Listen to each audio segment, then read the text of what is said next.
అందరికి నమస్తే. నేను మీ జర్నలిస్ట్ గొంగడి సీనన్న. మరి సీనన్న ఏంది, ఏదో ఒక ముచ్చట పట్టుకొని వస్తాడు కదా. మరి ఇవాళ అయితే ఒక ముచ్చట పట్టుకొని వచ్చిన. ముచ్చట వినే ముందైతే మీరు తప్పకుండా ఈ యొక్క ఛానల్ అయితే సబ్స్క్రైబ్ చేసుకోండి. గంట కొట్టిరంటే జరుగుతున్నటువంటి అన్యాయాలే కావచ్చు, అక్రమాలే కావచ్చు, ఇవన్నీ చూపించడానికే నేను సిద్ధంగా ఉన్నా. చలో రైట్, అసలు ముచ్చటకు వచ్చినట్టయితే చూపిస్తా పరి.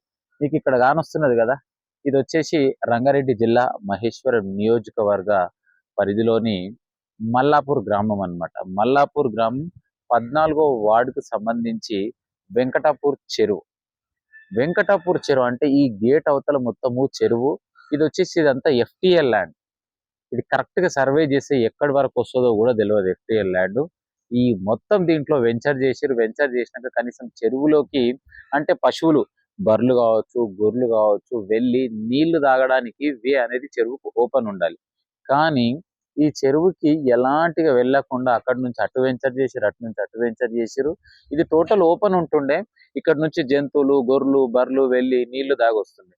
కానీ గత 8 నెలల క్రితం ఈ చెరువుకు అంటే రియల్ ఎస్టేట్ మాఫియా అడ్డుగోడ వేసేసి లోపల చెరువులో మొత్తం రాత్రికి రాత్రే మట్టి నింపడం జరుగుతుంది. గత 6 మంత్స్ బ్యాక్ వార్త రాసినాను.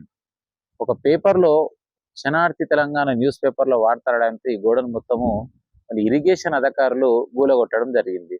తర్వాత మళ్ళీ ఒక నెల తర్వాత రాత్రికి రాత్రి మళ్ళీ ఈ యొక్క నిర్మాణం మళ్ళీ ప్రారంభించారు. ఇరిగేషన్ అధికారులకు ఇన్ఫర్మేషన్ ఇచ్చిన తర్వాత హైడ్రా వాళ్ళు వస్తున్నారు, మాతోటి ఇది అయితే లేదు, మేము చేయలేని పరిస్థితిలో ఉన్నాం. హైడ్రా నుంచి వచ్చిన తర్వాత తప్పకుండా కూడా ఇదంతా కూడా గులగొట్టేస్తారని చెప్పేసి ఇరిగేషన్ ఏఈ నాతో చెప్పడం జరిగింది. ఇప్పటికి 6 నెలలుగా వస్తుంది. మరి ఇరిగేషన్ ఏఈ యాడిపోయిండు, ఇంతకు ఏ చెట్టు కింద పోయి చింతకాయలు ఏడుతున్నా అర్థం కాని పరిస్థితి. మరి ఇంతకు ఇరిగేషన్ అధికారులు బాలాపూర్ మండలికి సంబంధించినటువంటి ఎంఆర్ఓ ఉన్నారా లేరా? మరి ఉంటే ఇలాంటి చెరువులని కబ్జాలు చేసి చెరువులోకి అడుగు పెట్టకుండా మరి చుట్టుముట్టు గోడను కట్టి గేట్లు ఎక్కిస్తే మన పశువులు ఎట్లా వెళ్తాయి, ఎక్కడ పోతాయి?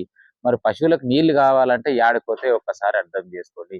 ఇప్పటికైనా ఇలాంటి అక్రమార్కులకు తొత్తిలుగా మారినటువంటి ఎంఆర్ఓ కావచ్చు, ఇరిగేషన్ అధికారులు కావచ్చు, మరి హైడ్రా టీమ్ కావచ్చు, తప్పకుండా స్పందించి ఈ అక్రమంగా నిర్మించినటువంటి ఈ అడ్డుగోడని తొలగిస్తారని చెప్పేసి ఈ వీడియో ద్వారా మీ అందరికీ తెలియజేస్తున్నాం. మరి స్థానికంగా ఉన్నటువంటి కార్పొరేటర్ అంటే ఇప్పుడు మాజీ కార్పొరేటర్ అనవచ్చు జరిగే భారతమ్మ కొమరయ్య యాదవ్ గారు, మరి ఇప్పటికైనా మీరు కూడా దీనిపైన స్పందించి ఈ యొక్క చెరువుకి పశువులు వెళ్ళే విధంగా మీరు, మరి స్థానికంగా ఉన్న లీడర్లు చాలా మంది ఉన్నారు, మరి ఇంతకు ఏమైందో కూడా తెలియదు, వాళ్ళు కూడా సపోర్ట్ కాకుంటారు. ముందేమో పలానా అక్రమంగా నిర్మిస్తున్నారు జర చూడు అంటారు, తర్వాత మళ్ళీ ఏమైతుందో తెలియదు, మళ్ళీ సపోర్ట్ ఉండదు. దయచేసి ఈ వీడియో చూసిన వాళ్ళు ప్రతి ఒక్కరు మీ కామెంట్ రూపంలో తెలియజేయండి.